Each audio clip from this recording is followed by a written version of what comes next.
বাংলাদেশ নিয়ে বিদেশি গণমাধ্যমে যে অপপ্রচার হয়েছে তার বিপরীতে সত্য তথ্য তুলে ধরতে সম্পাদকদের প্রতি আহ্বান জানিয়েছেন প্রধানমন্ত্রী শেখ হাসিনা। গণভবনে মূলধারার গণমাধ্যমের ৩৭ জন সিনিয়র সাংবাদিক ও সম্পাদকের সাথে মতবিনিময়ে তিনি এই আহ্বান জানান। এ সময় শিক্ষার্থীদের দাবির প্রতি সংবেদনশীল ছিলেন জানিয়ে প্রধানমন্ত্রী বলেন, শিক্ষার্থীরা যেন আর কোনোভাবেই রাজনৈতিক দলের অশুভ উদ্দেশ্য হাসিলের জন্য ব্যবহার না হয় সেদিকে খেয়াল রাখতে হবে।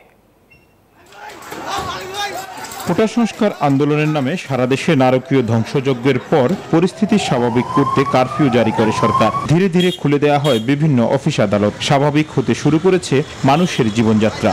এমন প্রেক্ষাপটে দেশের মূলধারার গণমাধ্যমের ৩৭ জন সিনিয়র সাংবাদিক ও সম্পাদকদের সাথে প্রধানমন্ত্রী কার্যালয়ে মতবিনিময় করেন প্রধানমন্ত্রী শেখ হাসিনা। প্রধানমন্ত্রী বলেন, ছাত্র আন্দোলনকে ঘিরে বিএনপি জামাতের দীর্ঘদিনের পরিকল্পনার অংশ হিসেবে সারা দেশ থেকে ছাত্রদল ও শিবিরের ক্যাডাররা রাজধানী ও আশপাশের এলাকায় এসে জড়ো হয়েছিল।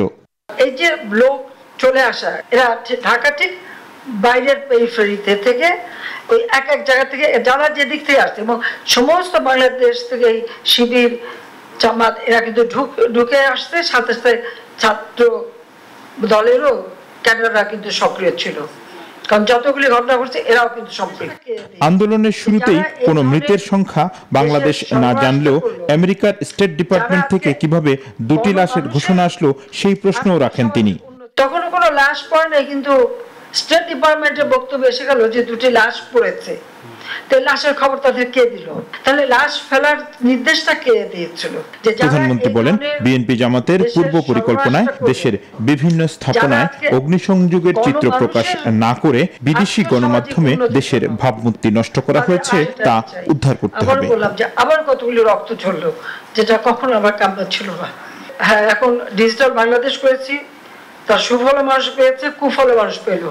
আপনাদের কাছে যার যতটুকু তথ্য দিয়ে আপনারা এটা আপনাদেরকে ব্যাপকভাবে প্রচার করতে হবে, জনমতের সৃষ্টি করতে হবে। এখানে মানুষকে দোষ দিই না, মিথ্যাচারের হাত থেকে রক্ষা করা এবং মানুষ সঠিক যে জানতে পারে সেইভাবে সংবাদগুলি পরিবেশন করা।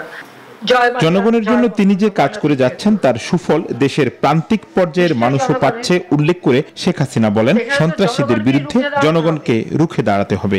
এই সন্ত্রাসের বিরুদ্ধে, জঙ্গিবাদের বিরুদ্ধে জনগণকে সোচ্চার হতে হবে, কারণ এরা তো কোনোদিনই কোনো দেশে তো ভালো কিছু করতে পারেনি। জয়দেব দাস, নিউজ 24, ঢাকা। সবাইকে মারা